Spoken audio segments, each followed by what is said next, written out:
lost on fire like secrets and passion. It's taken me over, oh, for the last time. It's taken me over, oh, for the last time.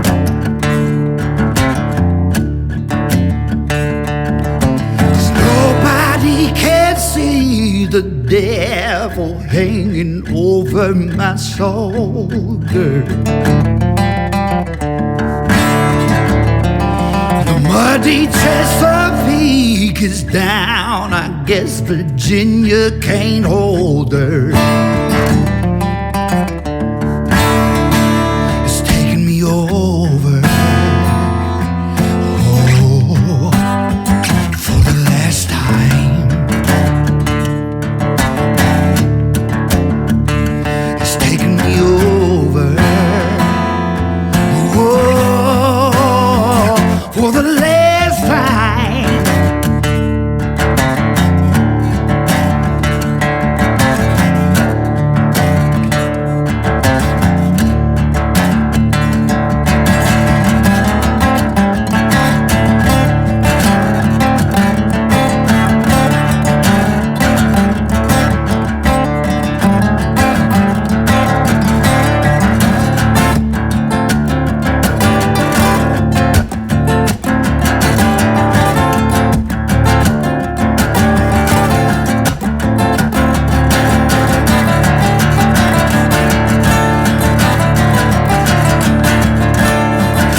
I'm trying not to breathe for fear somebody just walked in.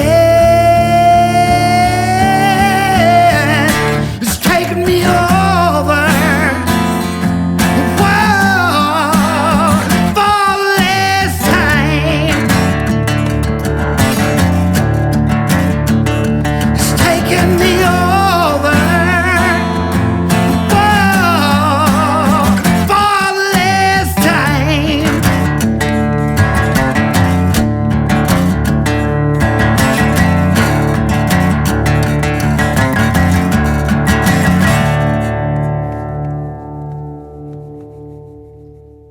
Taking me over. I'm not exactly certain of what all it's about. Aside from it seems to be about a love triangle and violence ensues. Well, my name is Brandon Whyde. From Beech Grove, Indiana originally. A dear friend of mine booked a tour down south. We were playing all over Florida. And then on our way back, we stopped at Muscle Shoals for the first time. And I just fell in love with the place and the people. And I wanted to keep going back there. And I did. And I ended up meeting all the people around town. Ended up making an album there, making a lot of close friends. So I stuck around there for a little bit, about 5-6 years or so. Your new project, do we call it an album yet, or? We can call it an album now. Yeah. I was uncertain at first if it was going to be an EP or an album, but my good buddy Chris Weller and I started this with our other friend Ryan Koch in Indiana about 2 years ago. I needed somebody to help me produce it, because if I'm trying to produce something of my own, it'll never be done. So that's where Chris comes in, Chris and Ryan. Yeah, and we opted just to record in Ryan's studio. He lives out on this old family farm. It's been in his family for like a century. And on this farm, he actually plants crops, and he has a mechanic shop that's operable. he works at as well, and he has this beautiful studio that he's put together. So that sort of inspired the sound of it too. We used a lot of found sounds and instruments like hammers and anvils and old cars that are sitting around there on the lot. We released five tunes, and then the next 5, the 3 songs that I performed with you here at the studio are from this next batch of 5. Like the waves that keep crashing on the same and jagged shore, carrying you the message, I've been here with you before. You can't drink of my water, but the vision time allows, softly lapping at your feet. Will you know me now? Will you know me now? Will you know?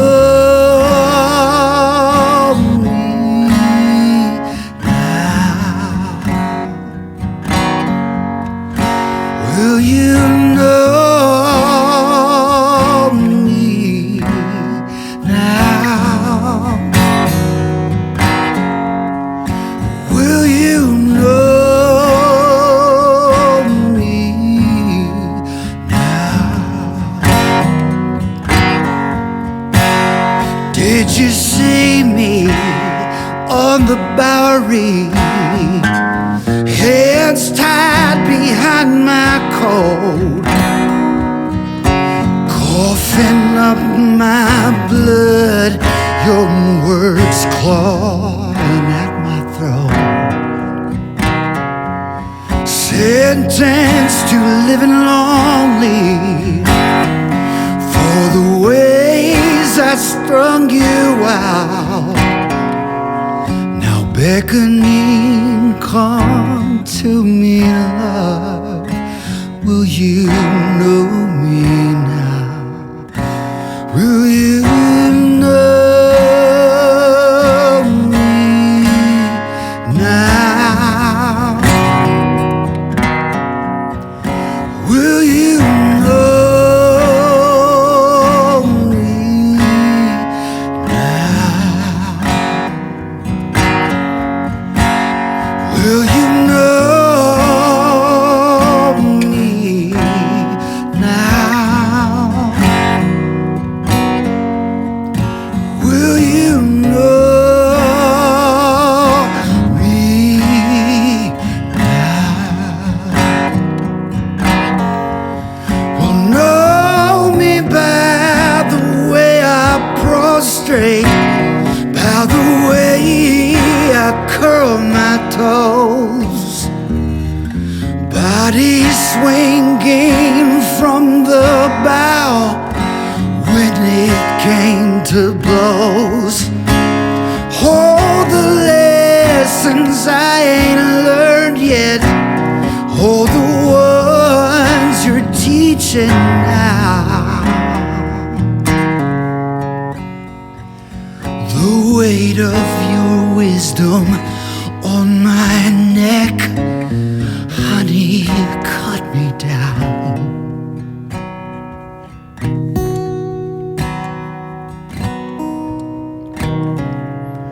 Staggering on the hillside, guess the sun ain't coming up.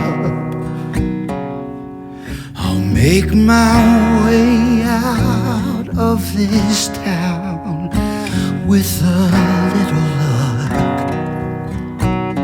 Write a letter to your sister, tell her what you found, hidden there beneath the trees. Will you know me now? Will you know me now? Will you know me now? Will you know me now?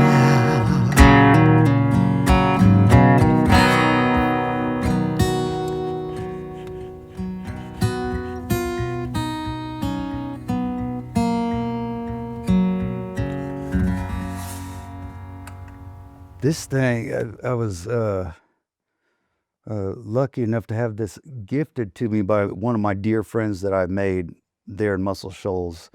I know him as Yogi.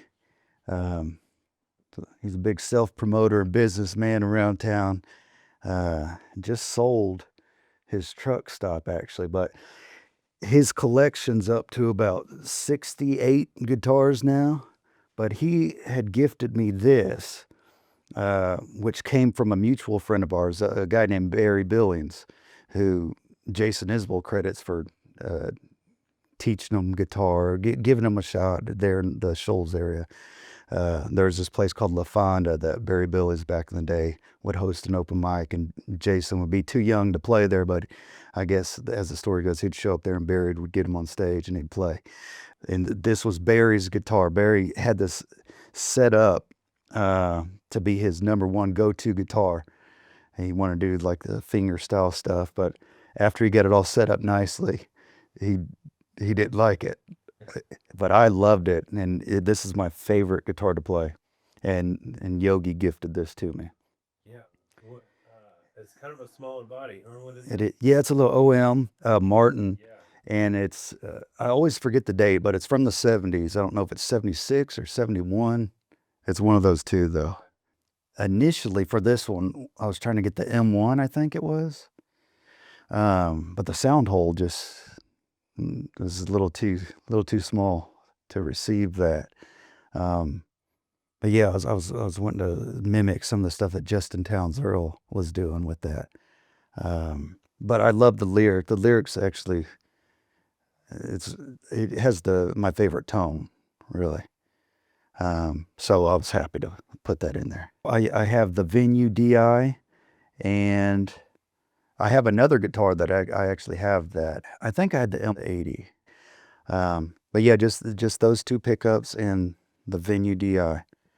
Yeah, I don't play without those. Yeah, so Hand Raised Wolf is my favorite song, I think, from the album. And I think it's become a favorite of us who created the album, me and Chris and Ryan. And structurally, I'm very proud of how that one's written. Every line lands how I wanted it to, and I was thankful for that. But that song, I can talk about that in particular, that was started just from the phrase "hand raised wolf." I wanted to sing that. That sounds so good to me, and to think of to build that metaphor of a hand-raised wolf, making that into a relationship with somebody, as somebody that you'd taken in. Maybe they're a bit feral, wild, and you wanted some of that wildness. And as you raised them up, and they started changing, becoming their own person, couldn't keep them. Had to release them back into the wild.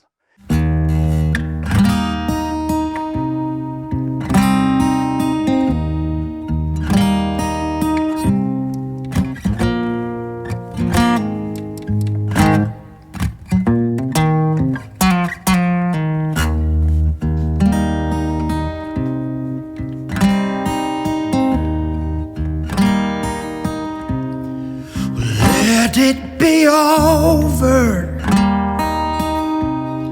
if you wanna leave.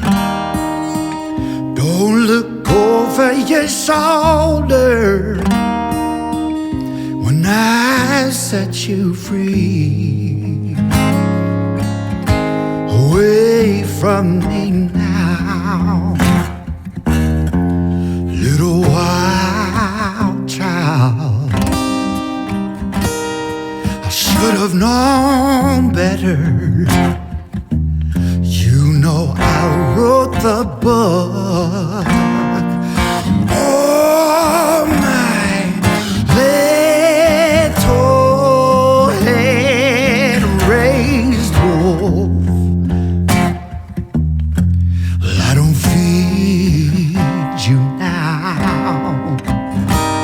Oh, my little wolf, you don't need me now, but I hear you howl.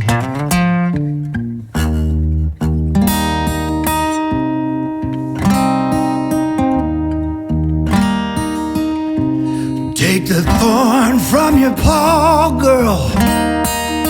Shake the snow from your fur.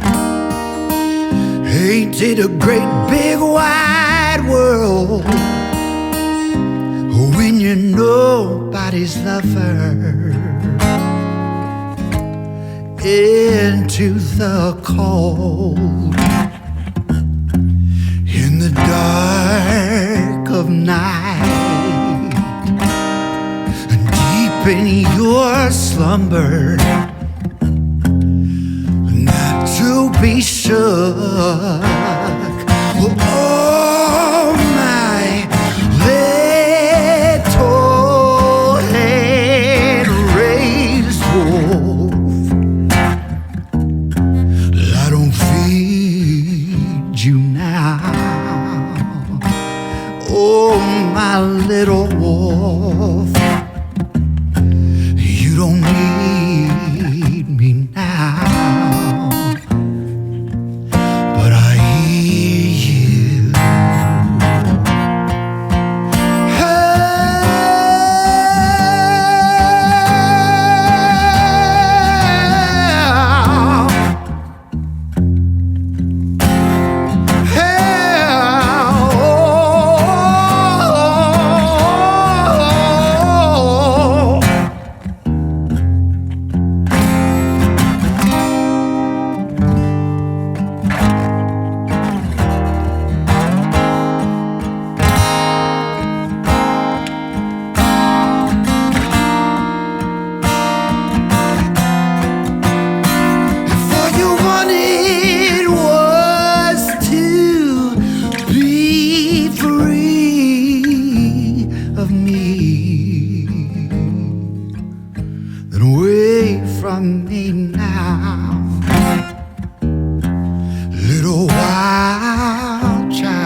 I always have trouble talking about the songs because they're mysterious even to myself, and that's why I like them.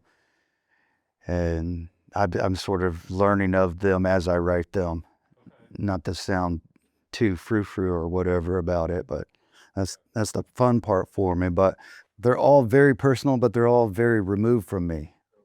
Okay. There's a kernel of truth that comes from somewhere deep within.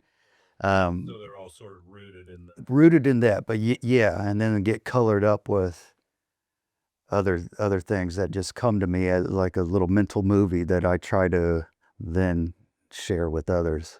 It has to feel right. Something has to feel right, whether it's a lyric or the melody. It just has to move me. I have to be moved. I think of Emily Dickinson's definition of what art or poetry is when the hair raises up on her arms. ever since I was younger and I started doing this, and I first moved to town here and I was writing, people would always tell me that it's like real cinematic, these songs that I write. And I never thought much of it because it's just how I wrote, how I taught myself to do this thing. I feel these things even if no one else does. I mean, I hope people do, but I definitely do whenever I'm singing though. That's the only way I know how to sing, is if I'm feeling it, because I don't, otherwise, I never really consider what I do singing. I don't feel like a singer. I feel like an emotive noisemaker, because there is some screaming and shouting and stuff that I do, and I just hope it sounds musical to others.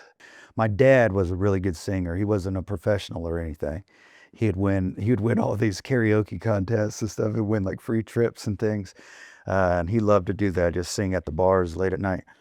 But just so growing up, he was always singing, and me and my siblings were always singing. And so much so that I didn't realize that everybody didn't do that. I thought you sang every day. It's just what you do. And I wasn't any good when I was young. I was probably the worst one of my siblings. I've been doing this thing for 20 years. Yeah. I'm very, very proud of this album. I listened to these songs on this album. I've never done that with anything I've recorded before. I couldn't. But I love these songs. You are the best.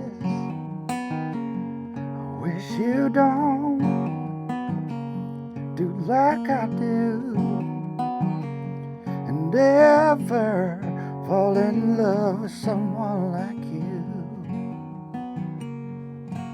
You know that one? No, it sounds familiar. The old John Prine tune.